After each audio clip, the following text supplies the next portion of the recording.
What happens when a man's ego writes a check his reality can't cash? Ethan Vance was a self-proclaimed guru, a master of the universe in his own mind, who built an empire by tearing down the woman who left him. He called her a gold digger, a nobody, a ghost from his past he was lucky to escape. He broadcast her failures to millions, laughing all the way to the bank. But he made one mistake. He got curious. He followed the ghost. And that ghost led him to a place he couldn't comprehend, to a truth that would not only shatter his career, but annihilate the very foundation of his life. The final argument didn't happen with a scream, but with a sickening quiet finality. It was in Ethan Vance's minimalist steel and glass apartment overlooking downtown Austin, a space that felt less like a home and more like a showroom for a man who had successfully sold his own soul. "I just don't see the ROI," Mia Ethan said, not looking at her. His eyes were fixed on the dual monitors of his trading setup, flickering with the green and red pulse of the market. The ROI in question was a weekend trip to a hill country cabin for their 3rd anniversary. Amelia Mia Clark stood by the floor-to-ceiling window, her reflection a soft, muted contrast to the city's harsh electric glow. She was holding 2 coffee mugs, one of which was now cold. The return on investment. Ethan, it's our anniversary. The return is us, spending time together. Time is money. He recited a mantra from his own podcast, The Vance Vantage Point. He finally swiveled in his ergonomic chair, his expression one of a patient teacher, explaining a simple concept to a struggling student. And that weekend is a net loss. 2 days of lost productivity, plus the cost of the rental, the gas. For what to look at some trees, I can buy a 4K drone video of trees for $50 and we can watch it on the OLED. That was the moment, the fracture. It wasn't about the money. Ethan had plenty of it, and he never hesitated to spend it on things that enhanced his image. A new Tag Heuer watch, a subscription box for artisanal espresso pods, a membership at the exclusive Equinox gym. It was about his complete inability to value anything that couldn't be quantified on a spreadsheet. Her love, her time, their shared experiences. They were all just liabilities on his personal balance sheet. "You know," Mia said, her voice barely a whisper, "my grandmother used to say, the richest people are the ones who have things money can't buy." Ethan scoffed, a short, sharp sound of derision. "Was your grandmother a hedge fund manager?" "No." "Then her advice is respectfully worthless. That's broke person talk, Mia. A coping mechanism for not winning." Mia placed the mugs on the polished concrete countertop. For months, she had felt like a ghost in his life, a decorative item he kept around because she was pretty and didn't challenge his monologues. She was the before picture in his grand after story. The girl he'd started dating in college long before the podcast, before the crypto-fueled wealth, before Ethan Vance became a brand. He saw her as a testament to his loyalty proof that he hadn't changed. But he had, or perhaps he hadn't changed at all. The money had just amplified the emptiness that was always there. She had her own life, her own passions. As a budding landscape architect, she found beauty in soil stone and sunlight elements Ethan would have dismissed as non-monetizable assets. She tried to share her world with him, showing him designs for a community garden she was volunteering for, or explaining the delicate ecosystem of a native wildflower. He'd nod his eyes glazed over before steering the conversation back to his latest stock pick, or the beta male behavior he'd witnessed at the grocery store. "I'm going to pack a few things," she said, her voice finding a sliver of strength. This finally got his full attention. He stood up, his 6'2" frame, casting a long shadow over her. "What are you talking about? Where are you going?" "I don't know yet. My friend Chloe's for a few days. Then somewhere else." Panic flashed in his eyes, but it was quickly replaced by a cold, calculating anger. It wasn't the panic of losing someone he loved. It was the panic of an asset manager, watching a stock unexpectedly plummet. His narrative was being threatened. "You're leaving me," he sneered. After everything I've done for you, I let you live here rent-free. I took you to dinners you could never afford. Are you serious right now? What did you find some tech bro with a bigger portfolio? The accusation was so vile, so perfectly Ethan, that it didn't even hurt. It was just clarifying. There's no one else, Ethan. This isn't working for me anymore. I'm not an investment. I'm a person, and you haven't seen me in years. He laughed, a cruel, ugly sound. Oh, I see you, Mia. I see you perfectly. You were fine with the struggle when we were both broke. But now that I'm successful, you can't handle it. You want to tear me down. Or maybe you just think you can do better. Go ahead. Try. The world is a cold, hard place when you don't have someone like me subsidizing your little gardening hobby. She didn't say another word. She walked into the bedroom, pulled out a duffel bag, and began filling it with clothes. Her movements methodical. Ethan followed her, his voice a venomous torrent. You'll be back in a week, begging. You have nothing, no ambition, no 5-year plan. What are you going to do? Go plant petunias for a living. You're making the biggest mistake of your life. When she walked to the door, duffel bag slung over her shoulder, he delivered his parting shot. Mark my words, Mia. You will regret this. And I'll make sure the world knows exactly who you are. As the heavy steel door clicked shut behind her, Mia leaned against the cool wall of the hallway. The sterile silence a blessed relief. She didn't feel regret. She felt a terrifying, exhilarating freedom. She had no plan, very little money, and a future that was a complete blank. But for the first time in years, it was hers. Inside the apartment, Ethan wasn't heartbroken. He was furious. His carefully constructed image had been damaged. He had been rejected. And in the world of Ethan Vance, there was no room for rejection. There was only winning and spinning the narrative. He sat down at his desk, pulled his professional-grade microphone closer, and looked into the lens of his webcam. Special episode of the Vance Vantage Point coming at you tonight, guys, he said, his voice slick with manufactured sincerity. We're going to talk about a hidden liability many of you might have in your lives. We're talking about the emotional and financial vampire, the woman who can't handle your success. He hit record and began to smile. He wasn't just going to spin the narrative, he was going to burn her with it. The first video was titled, Why I Fired My Girlfriend, a case study in hypergamy. It dropped 20 hours after Mia left. It was a 22-minute monologue, expertly edited with stock footage of sad-looking women staring out of rainy windows and graphics of downward-trending arrows. Ethan, looking somber and betrayed in a crisp black t-shirt that showed off his gym-sculpted physique, spoke directly to the camera. Fellas, you work hard, you grind, you build yourself from the ground up. He began his voice a low, confidential rumble. And you hope the woman by your side is your partner, your co-pilot. But sometimes, you discover she's just a passenger waiting to jump ship for a more luxurious ride. He never used Mia's full name. He didn't have to. He called her M. And for his thousands of followers who had seen her in the background of his older videos, the identity was obvious.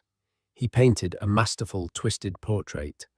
He spoke of her lack of drive, framing her passion for landscape design as a cute but unprofitable hobby. He mentioned how he'd carried her financially, conveniently omitting that she had worked 2 jobs to support them both in college, while he was getting his first trading venture off the ground.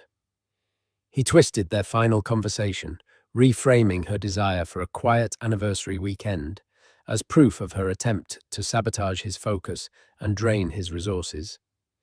She came from a very simple background, you know, he said, leaning in conspiratorially. And I respected that. I tried to elevate her, but the mindset was always one of scarcity. The moment my portfolio hit a certain level, the jealousy started. The resentment. It's a classic case, guys.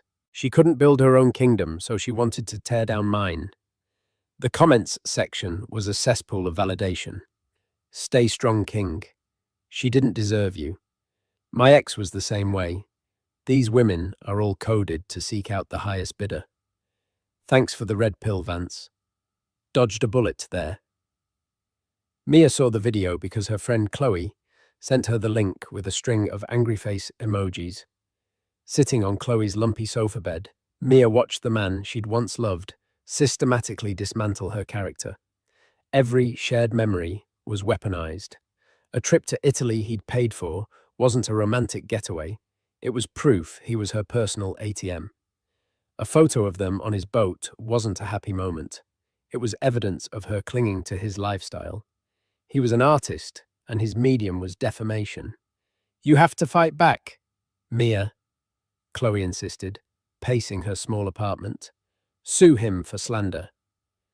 Post your side of the story." Mia just shook her head, a profound weariness settling deep into her bones. "What's the point? It would be my word against his.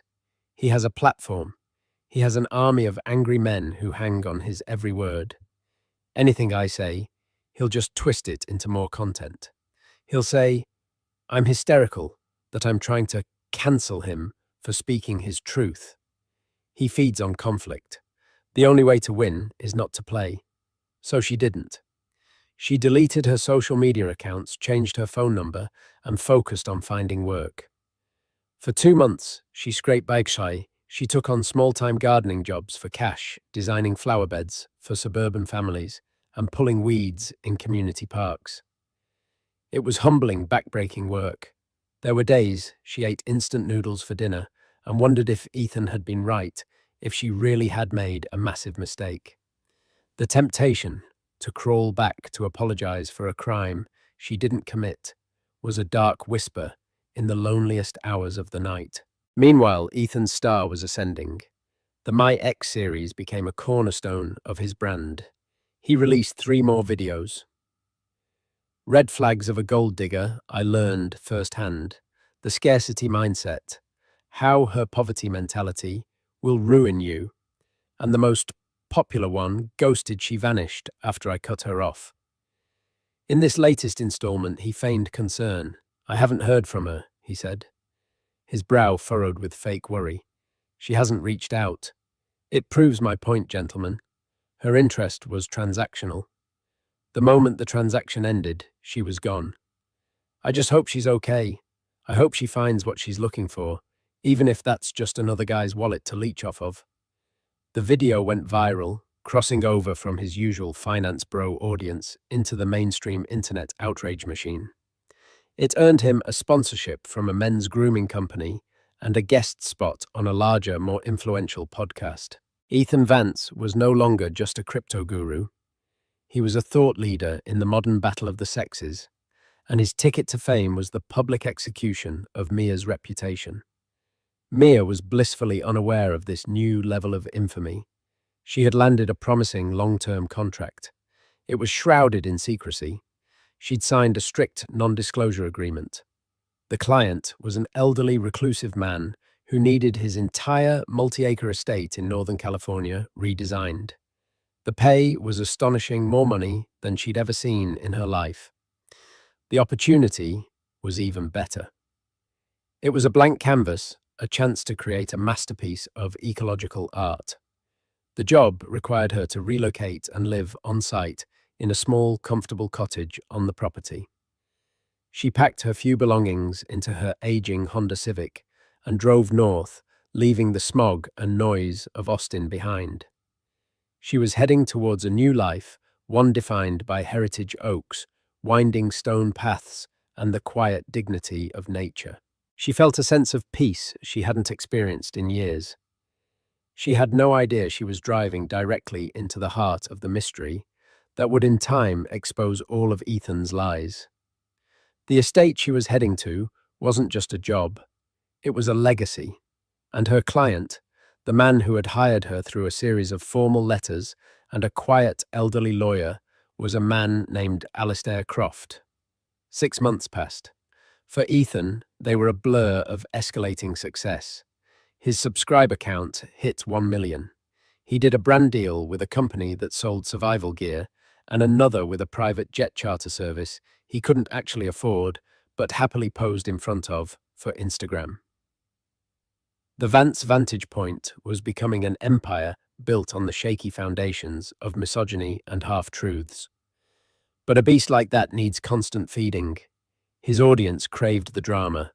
The X story was his origin myth, his hero's journey, and they wanted more.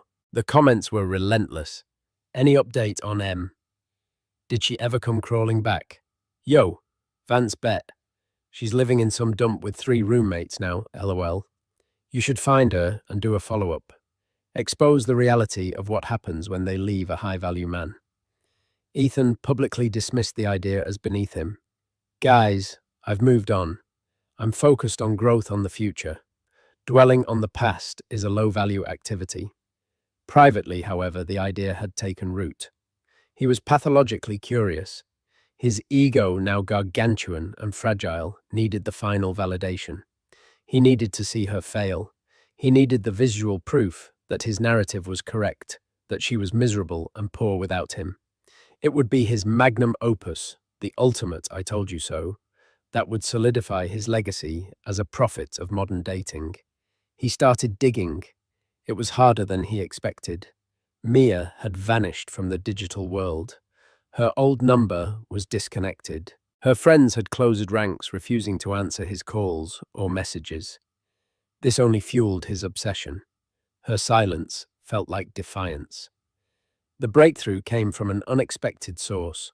A mutual acquaintance from college, a guy named Kevin, who always seemed to be on the periphery of their social circle, sent Ethan a message. Kevin was a bit of a sycophant, clearly trying to curry favor with the now famous Ethan Vance. Hey man, huge fan of the podcast. Saw you were wondering about Mia Clark. Funny story, my sister works for a high-end nursery in the Bay Area near Atherton. She said Mia came in the other day and bought like $20,000 worth of rare Japanese maples, paid with a black card. My sister said she mentioned she was redesigning the gardens at the old Croft Estate. Crazy, right? Must have landed herself a rich old whale. Just like you said. Atherton, the Croft Estate. The words swam in Ethan's mind. Atherton was one of the wealthiest zip codes in the entire country, a secluded enclave of Silicon Valley billionaires and old money titans. And the Croft Estate was legendary. It was a massive walled-off property that had been in the same family for generations, owned by some reclusive tech pioneer named Alistair Croft, a man who hadn't been seen in public for over a decade. Ethan's mind exploded with possibilities, each one more delicious than the last. Mia, the girl who preached about the value of things money can't buy, was living in the belly of the beast. The narrative was perfect. She hadn't just found a new boyfriend. She had become a kept woman, a sugar baby for some ancient, decrepit billionaire. The hypocrisy was staggering. He could already picture the video. He would fly to California. He'd use a drone to get shots of the mansion. He'd do a stakeout. He would catch her. He would film the confrontation. It would be raw, real, and devastatingly effective. This wasn't just content. It was justice. His justice. Within 48 hours, he was on a flight to San Francisco. He rented a black Mercedes SUV to blend in and checked into a 5-star hotel in Palo Alto. The entire trip was a tax write-off, of course, filed under content research and production. He spent the first day doing reconnaissance. Driving through the pristine tree-lined streets of Atherton was an experience in itself. There were no sidewalks. Massive iron gates and 10-foot hedges concealed the properties, each one a private kingdom. It was a world of quiet, obscene wealth. Finding the Croft Estate wasn't hard. It was the largest property in the area, surrounded by an imposing stone wall that looked more like a medieval fortification than a garden fence. The main gate was a work of art in wrought iron, bearing a simple, elegant C.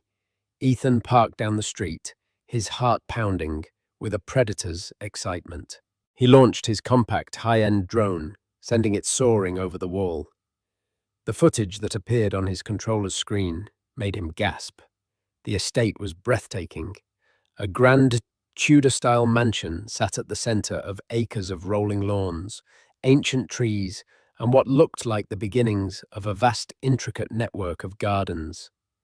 There were ponds, stone pathways, and a greenhouse the size of a small house.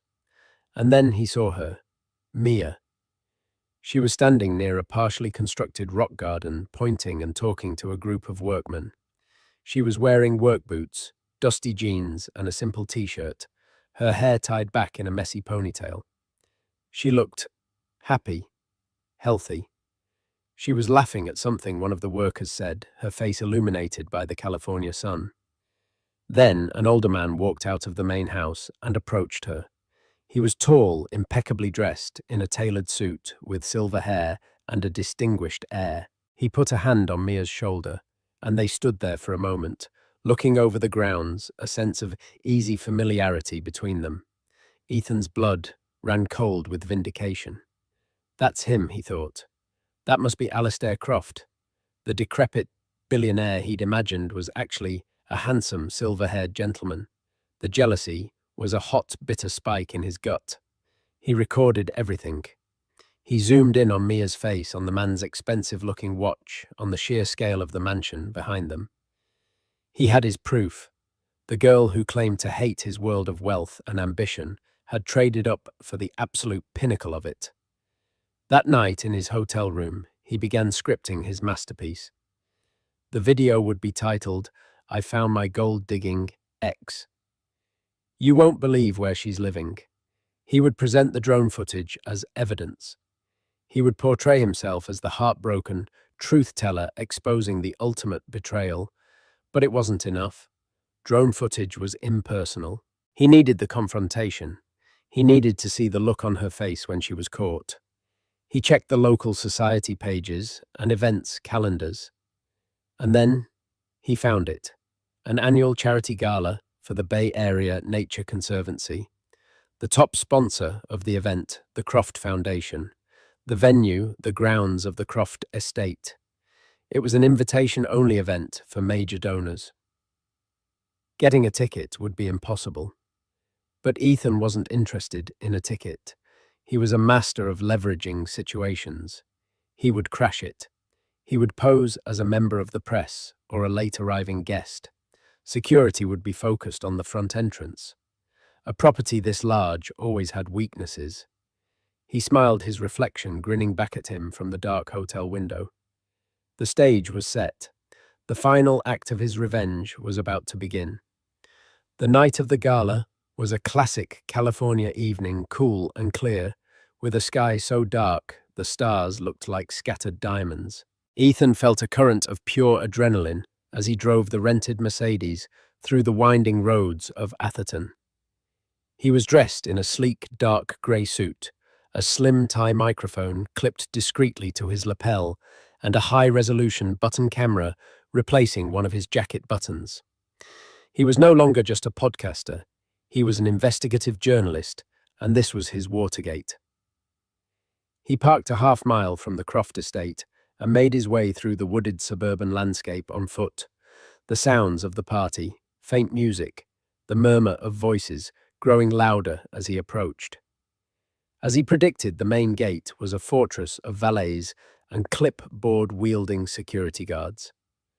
But 100 yards down the stone wall was bordered by a dense grove of eucalyptus trees. Under the cover of darkness, it was surprisingly easy for someone in good shape to hoist themselves over the wall, landing softly on a bed of manicured ivy. He was in.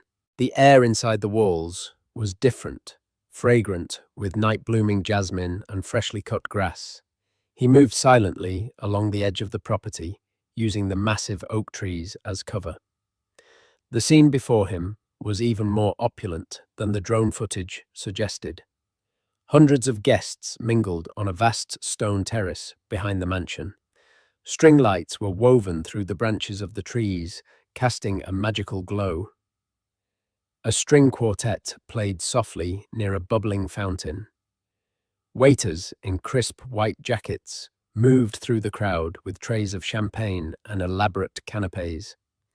These were the titans of Silicon Valley, the venture capitalists, the tech founders, the philanthropic elite.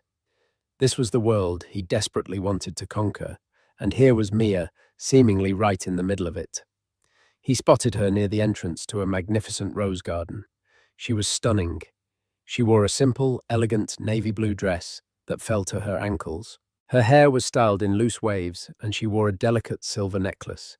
She wasn't dripping with jewels or flaunting her new status. She was just luminous. She was talking to an older couple, smiling and gesturing towards the garden with a proprietary air that made Ethan's stomach clench. And then he saw the man from the drone footage, the silver-haired man in the tailored suit. He was standing beside her occasionally, adding a comment to the conversation, his hand resting lightly on the small of her back. It was a gesture of casual, confident intimacy. Rage, pure and undiluted, surged through Ethan. This was it, the ultimate confirmation. He smoothed his suit, checked that his cameras were recording, and began to walk towards them, weaving his way through the clusters of high-powered guests. He felt their eyes on him, a stranger in their exclusive club, but he didn't care. His focus was a laser beam pointed directly at Mia. As he got closer, he could hear their conversation. The older woman was gushing. "Absolutely breathtaking, my dear. What you've done with Alistair's gardens is nothing short of a miracle. He would have adored it." Mia smiled, a genuine, warm smile. "Thank you, Eleanor. I just tried to honor his vision." His vision, Ethan thought with a sneer. So that's what they're calling it now.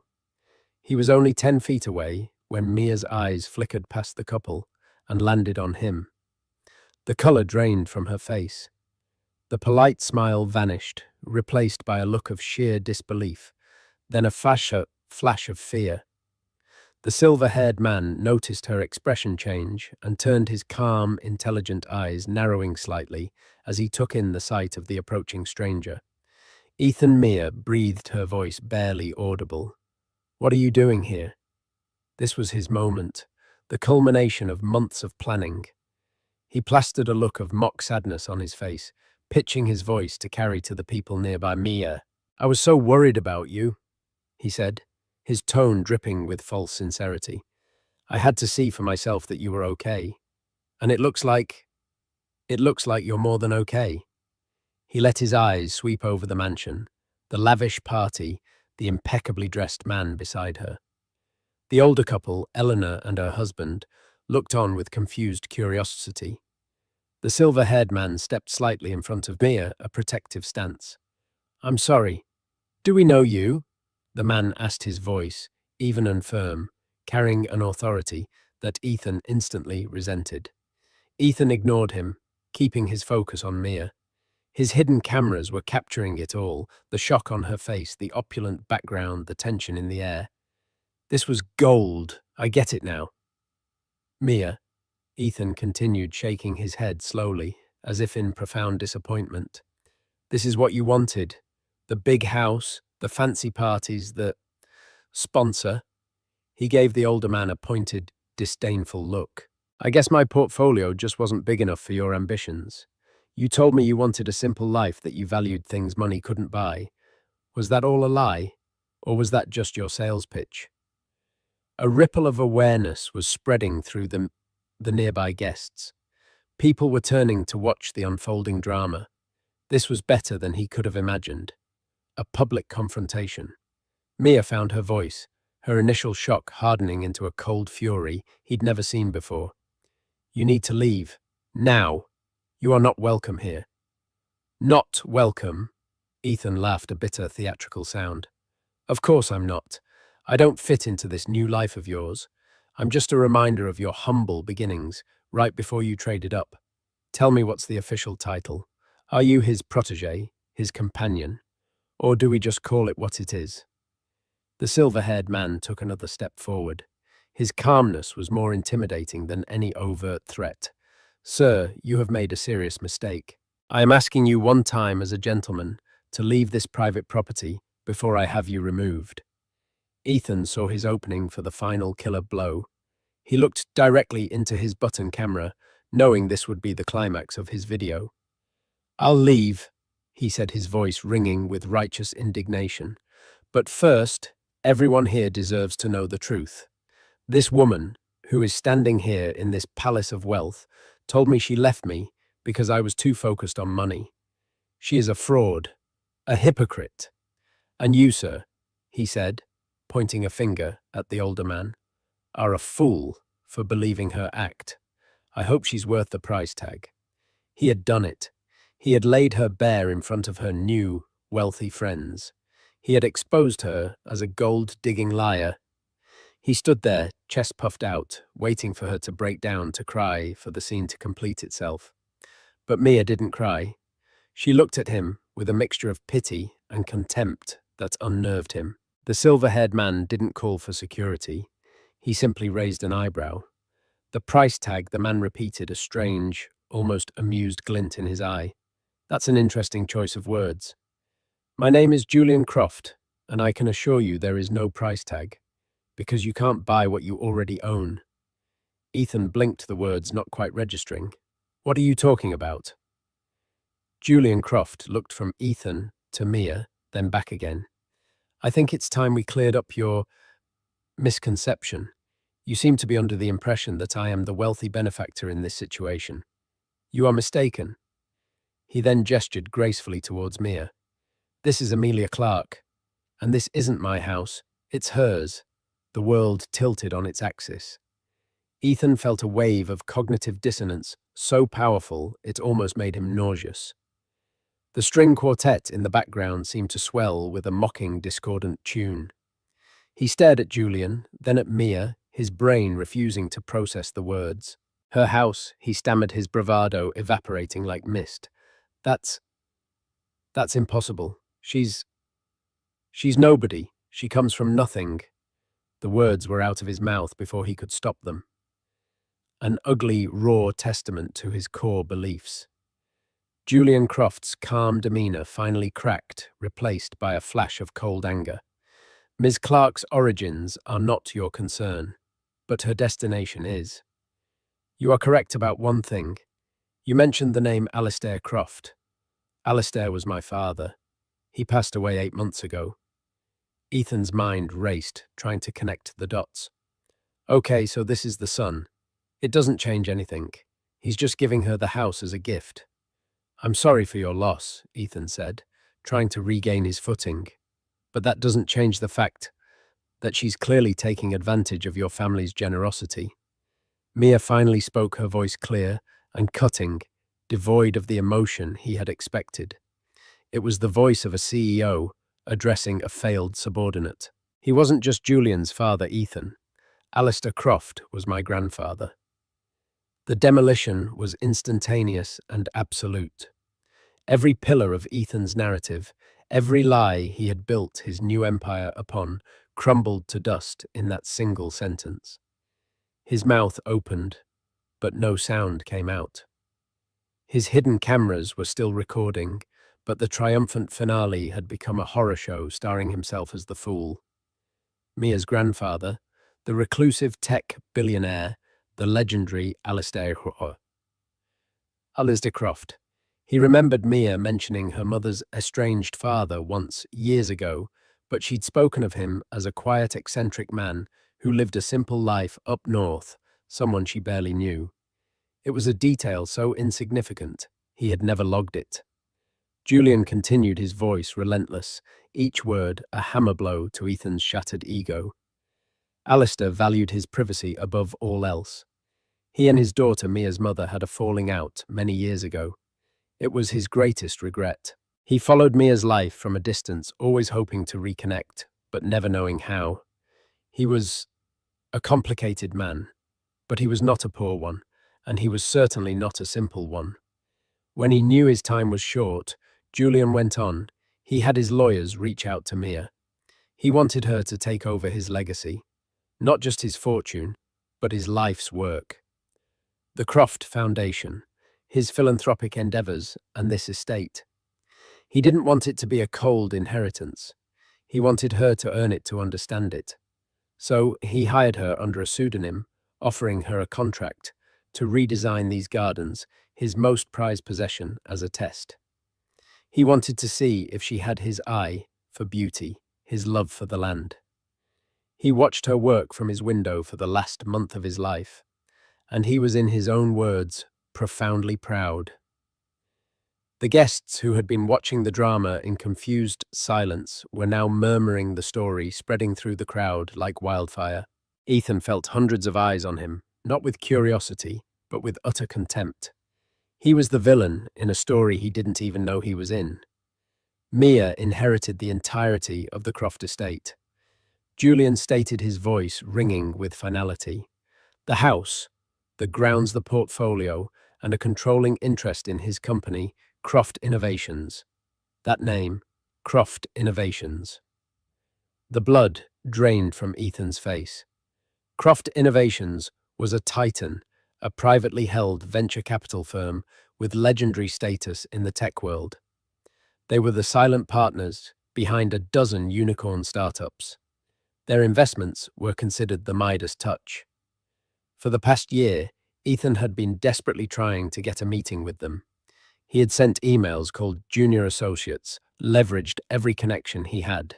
He had a whole series on his podcast praising the Croft method of investing. He had been worshipping at the altar of Mia's family, while publicly crucifying her as a penniless nobody. He looked at Mia, truly looked at her for the first time. The quiet girl he'd dismissed as a hobbyist was now one of the most powerful women in the room. The simple background he had mocked was a secret dynasty. The poverty mindset he had diagnosed was a quiet refusal to live by his garish, empty standards. She hadn't been clinging to his lifestyle. She had been slumming it. I didn't know, he whispered, the excuse sounding pathetic even to his own ears. No, Mia said, her voice like ice. You didn't know. You never bothered to know me at all, Ethan. You only saw what you wanted to see, a supporting character in your own story. You talked about ROI. Let me tell you the return on your investment in cruelty. You built your brand on my back.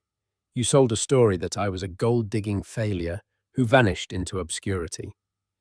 She took a step closer, her eyes boring into his. Well, I'm not in obscurity. I'm right here. And you are trespassing on my property. You have slandered my name.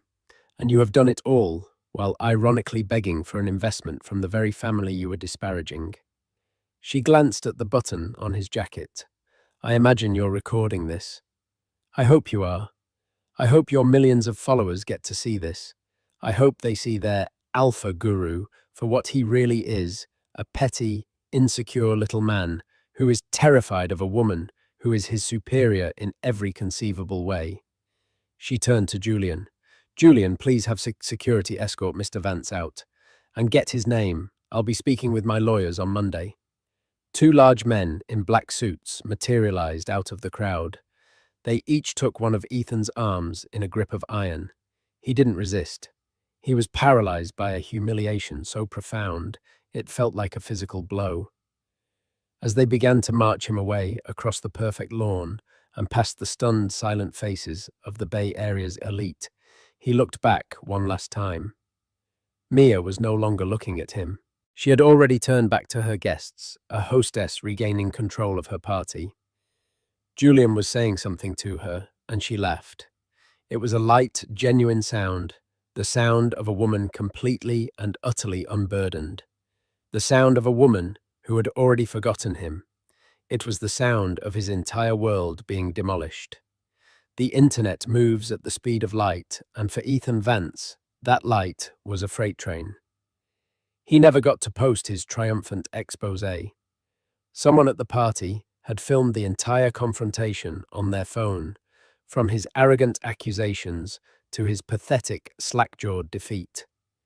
The video shot from a shaky, voyeuristic angle was online before Ethan had even been deposited unceremoniously outside the Croft Estate's gates by security. It was a digital wildfire. The title on YouTube was simple: Alpha, podcaster Ethan Vance humiliated after crashing ex-girlfriend's billionaire inheritance party. Within 12 hours, it had 3 million views. The comments section was a graveyard for his career. His own followers, the Vance army, turned on him with the viciousness of a betrayed cult. So the gold digger was secretly a billionaire heiress, and he was trying to get money from her family, LMAO. This guy's whole brand is built on a lie. He didn't fire his girlfriend. She leveled up and left his sorry ass. The cringe is unbearable.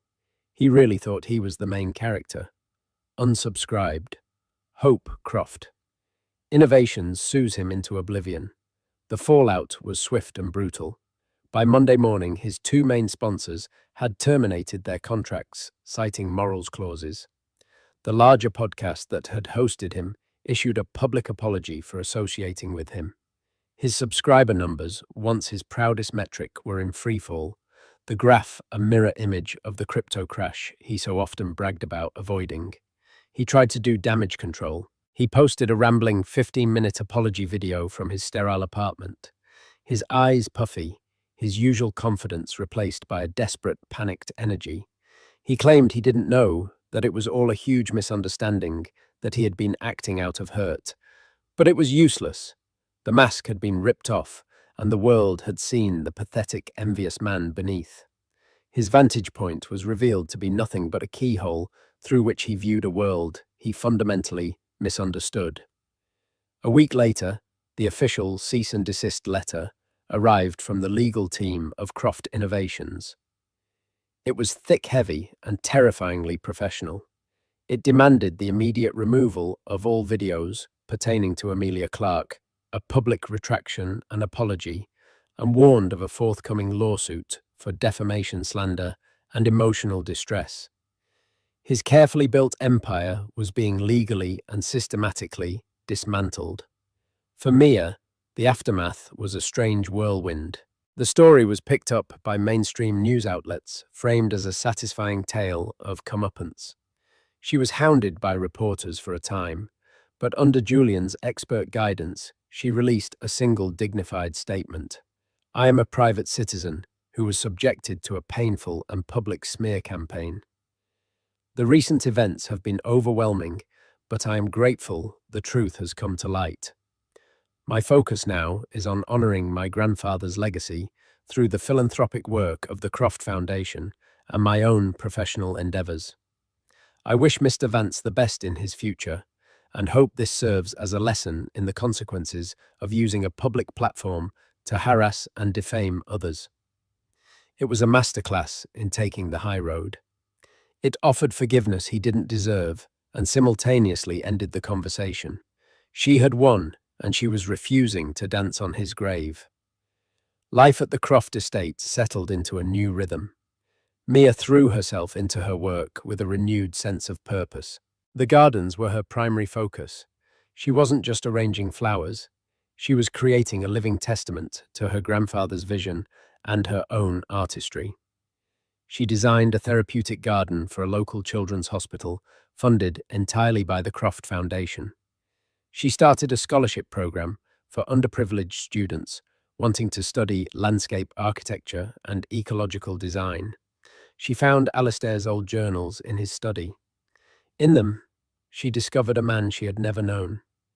He wrote of his regrets concerning her mother, his pride in watching her from afar, and his hopes for her future. He had left her not just his wealth, but a roadmap for a meaningful life. The mansion, which had at first felt like an impossibly large and lonely inheritance, began to feel like home. Julian, who had been her grandfather's most trusted advisor and friend, became her mentor, guiding her through the complexities of her new responsibilities with wisdom and kindness. One sunny afternoon, about 6 months after the gala, Mia was walking through the now completed main garden. The Japanese maples she had purchased that day, the purchase that had inadvertently triggered Ethan's entire scheme, were thriving, their delicate red leaves a stark contrast to the ancient green oaks. The rock garden, where Ethan had first spotted her on his drone, was now a serene masterpiece with a small waterfall trickling into a koi pond. Julian joined her on the path. "It's beautiful, Amelia," he said, his voice full of genuine admiration. "He would have loved this." "I think so too," Mia said, a peaceful smile on her face. "I received a final update from the lawyers today," Julian said quietly, "regarding Mr. Vance." Mia stopped and looked at him. Oh, he accepted the settlement. It's significant. Most of his savings are gone. He sold his apartment in Austin. He's been completely deplatformed. The Vance Vantage Point is officially dead. He's disappeared. Mia absorbed the news, feeling not a shred of triumph, but a quiet, somber sense of closure. His chapter was over. It was a sad, pathetic story of a man who flew too close to the sun on wings of his own arrogance. Good, she said softly. I hope he finds some peace. Julian nodded, respecting her grace. They continued their walk, the conversation shifting to plans for a new public park. The Foundations was funding in an underserved community. Mia looked around at the sprawling beauty she now commanded. The wealth, the power, the legacy. They were all tools. Tools to build, to heal, to create beauty in a world that often felt ugly. Ethan had accused her of being a gold digger, but he was the one who was truly poor. His currency was ego and validation, and he was bankrupt. Her currency was creativity, kindness, and purpose, and her portfolio was infinite. The garden was blooming, and so was she. 2 years later, the name Ethan Vance was a forgotten footnote in the annals of internet drama. He was a cautionary tale, a meme, a where are they now segment waiting to happen. For Ethan, those 2 years were a descent into a private hell of his own making. He lived in a small, anonymous apartment complex in a different state under a different name. The sleek Mercedes was gone, replaced by a used sedan. The designer clothes were gone, replaced by generic outfits bought on clearance. The adulation of his followers was gone, replaced by a crushing, profound silence. He worked a remote data entry job, the kind of soulless, clock-in, clock-out existence he used to mock. His days were a monotonous loop of spreadsheets and solitude. He had tried to rebrand, to start over with a new channel under a pseudonym, but he couldn't fake the confidence anymore. The swagger was gone, hollowed out by public humiliation. Every time he looked into a camera lens, he saw not the face of a guru, but the face of a fool. He saw Mia's look of pity. He never stopped following the news about her. He couldn't. It was a form of self-flagellation. He read about the Amelia Clark wing of the Children's Hospital. He saw pictures of her at the opening of the Alistair Croft Public Gardens, a sprawling, beautiful park she had created from a derelict industrial site in Oakland. She was lauded in magazines, celebrated for her vision and her philanthropy. She was doing everything she had always talked about, but on a scale he could never have imagined.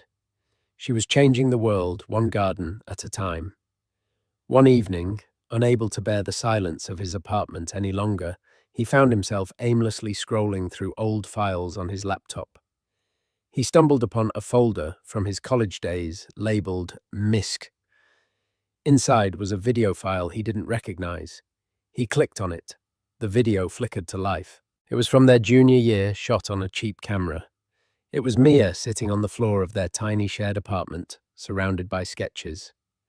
She was passionately explaining her final project to him, a design for a sustainable, urban rooftop garden that could provide fresh produce for the building's residents. Her eyes were on fire with excitement. And see, she was saying, pointing to a drawing, it's not just about the food, Ethan. It's about community. It's about creating a beautiful green space where people can connect. It's about making a concrete box feel alive. Isn't that amazing? In the video, the off-camera, Ethan gave a non-committal grunt. He had clearly been bored, distracted already, dreaming of stock charts and a life beyond their cramped apartment. But watching it now in his new cramped apartment, the words hit him with the force of a physical blow.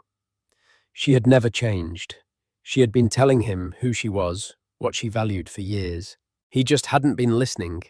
He was so busy trying to build a brand that he missed the chance to build a life with a woman who was already a queen long before she inherited a kingdom.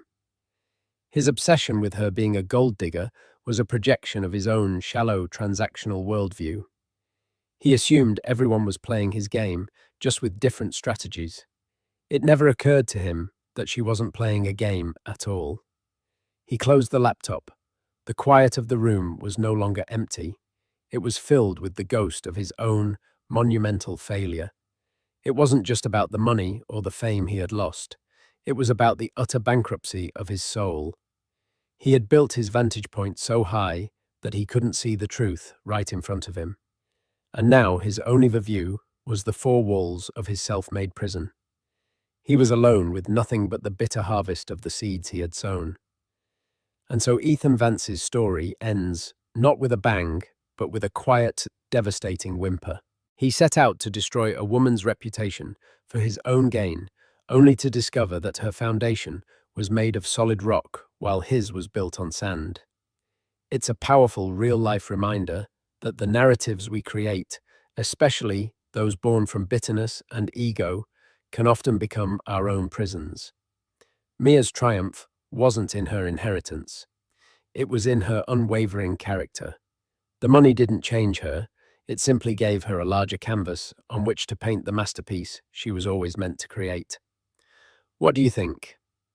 Was Ethan's downfall karma, or just the inevitable result of his own toxic mindset? Let us know your thoughts in the comments below.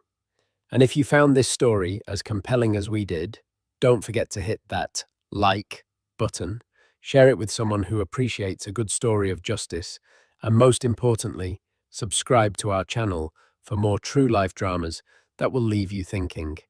Thanks for listening.